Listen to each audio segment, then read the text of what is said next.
ప్రత్యేక హోదా కోసం తమ ఎంపీలతో రాజీనామా చేయిస్తానన్న జగన్ ఇప్పుడెందుకు మాట్లాడడం లేదని ముఖ్యమంత్రి చంద్రబాబు ప్రశ్నించారు. రాష్ట్ర ప్రయోజనాలే తనకు ముఖ్యమని సీఎం పునరుద్ఘాటించారు. చిత్తూరు జిల్లా రొంపిచెర్లలో పర్యటించిన ఆయన పలు అభివృద్ధి కార్యక్రమాలను ప్రారంభించి బహిరంగ సభలో పాల్గొన్నారు. నీటి సంరక్షణకు అందరూ ముందుకు రావాలని పిలుపునిచ్చారు. పెద్ద ఎత్తున పంట కుంటలను నిర్మించాలని విజ్ఞప్తి చేశారు. రాష్ట్ర అభివృద్ధి కోసం చేపట్టిన కార్యక్రమాలను వివరించారు.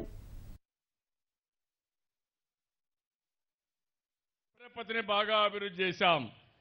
ఒక ఆదర్శ నగరంగా, స్వచ్ఛమైన నగరంగా, భారతదేశంలోనే నెంబర్ 1 సిటీగా తయారు చేస్తున్నాం. చిత్తూరు జిల్లాలో ఈరోజు శ్రీ సిటీ వస్తా ఉంది. అదే మరిగా విశాఖపట్నం చెన్నై ఇండస్ట్రియల్ కారిడార్లో భాగంగా ఎయిర్పేడ్లో ఇంకొక నోడ్ వస్తా ఉంది, ఇండస్ట్రియల్ నోడ్ వస్తా ఉంది. తిరుపతి ఎయిర్పోర్ట్ పక్కన హార్డ్వేర్ కంపెనీలు వస్తున్నాయి. సెల్ ఫోన్లు కానీ ఎలక్ట్రానిక్స్ కానీ తయారు చేసే కంపెనీలు వస్తున్నాయి. ఈ పక్క పశ్చిమ తాలూకాల్లో వ్యవసాయ ఆధార పరిశ్రమలు వస్తున్నాయి. అపరల్ పార్కులు వస్తున్నాయి. పెద్ద ఎత్తున ఇండస్ట్రియలైజేషన్ ముందుకు పోతున్నాం. నా ఆలోచన ఒకటి, ఇండస్ట్రీస్ రావాలి.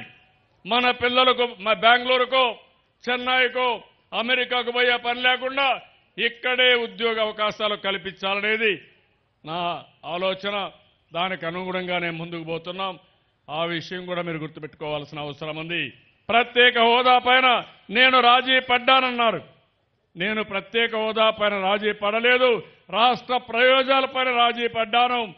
రాష్ట్రానికి నష్టం జరగకూడదని ప్రత్యేక ప్యాకేజీ కోసం ప్రయత్నం చేశాను. పోలవరం కోసం పోరాడాను.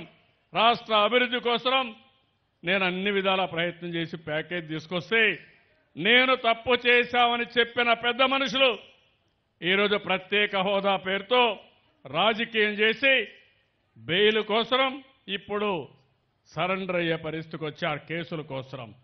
మీరు ఈ విషయం గుర్తుపెట్టుకోవాల్సిన అవసరం ఉంది. తప్పులు చేసిన వాళ్ళు ఎప్పుడూ తప్పించుకోలేరు.